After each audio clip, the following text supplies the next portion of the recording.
Sabi dito sa Psalm 56 verse 11, In God have I put my trust. I will not be afraid what man can do unto me. Dito natin ha. In God have I put my trust.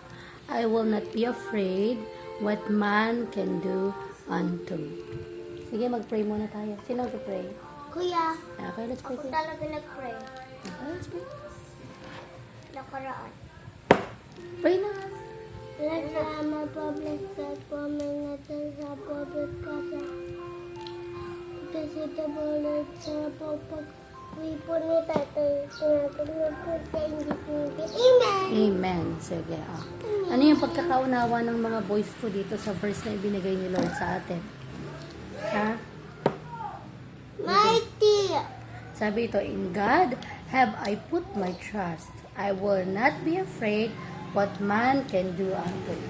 Ano ang ibig sabihin na?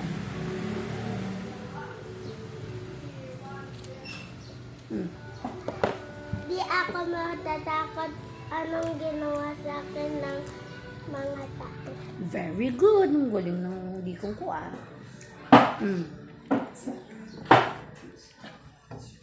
Kuya, ano yung In God have I put my trust? Binigay sa akin. Nilagay ko ang aking puso sa Panginoon. Hindi ako natatakot kahit kanino. Yung put my trust, ano yun? Ano ba yung trust? I trust you.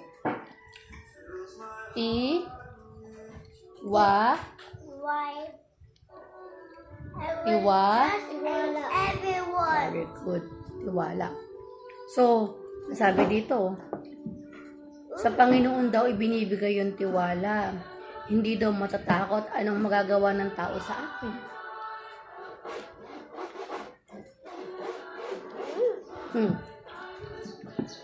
Diba? So, ang tanong ko sa inyo, kayo niyo binibigay yung tiwala ninyo? Kaya niyo binibigay yung trust ninyo?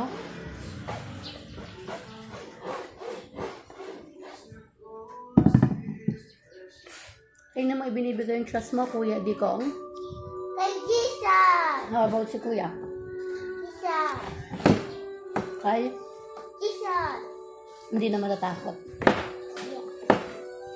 Bakit minsan matatakot ka? Ha? Tawagan na natin si tatay. Kaya nga, di ba magtitiwala lang kay Jesus? Ha? Kasi tao lang sila eh. Ha? Tao lang sila, anak eh. Mas makapangyarihan si... Ayan. Simula ngayon, saan mo ilalagak yung iyong tiwala kay? Jesus! Kaya nga di ba pag magpe-pray, dapat kay Jesus mo lang ibibigay. Amen! Ay.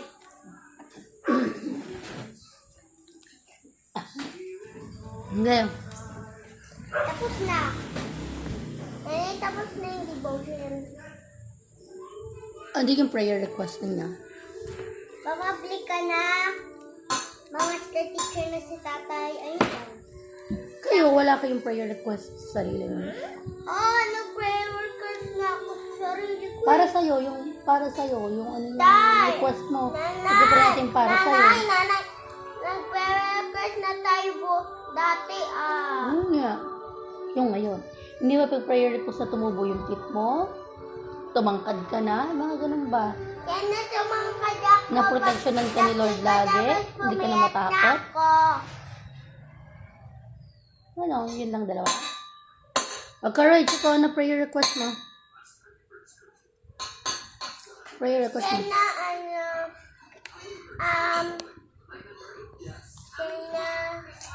Sana tumangkad ako tapos pumayat na ako. Well, ilang prayer request mo? Wala nang iba pa? Anong request ko? Sa studies, wala? Sana top score ako. Top score. Sino ngayon na magpe-pray? Kuya! Halika na, kuya.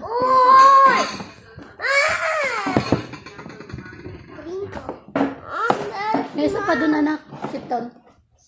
Kaaga-aga, yan ang ubos niya yung gatas niyo, ha? Let's pray. Kuya, pray na. Sige na. Let's pray. Dahil salamat po sa Renator. Bigyan po ako ng kalakasan na ito po kami. Sana mamaster teacher na po si tatay. Tumangkad na po si Karish. Pumita po siya. Sana po ulit ma-public na si nanay. Amen. May pray. Amen. Amen. Yung prayer request lang talaga. Okay. Ako mag-pray para na pinakadakila sa lahat. Salamat po sa buhay ng aking dikong at aking kuya. I-bless mo sila. Lumaki sila na naglilingkod sa iyo, Panginoon Lord. Nawa, Panginoon Lord, ay patuloy mo silang i-bless at mahalin ang inyong gawain. Mahalin po, Panginoon, kaming mga magkulang. Bigyan mo sila ng wisdom sa pagdidesisyon sa buhay, pag sila lumaki na.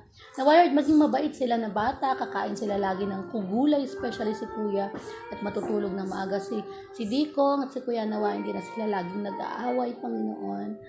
At Lord, nakaka-stress po lagi silang nag-aaway. Mahal po namin kayo. Ingatan niyo po ang aming family and save loved ones. At ingatan niyo po si Tatay, Panginoon Lord, sa pag-uwi. In Jesus' name we pray. Amen.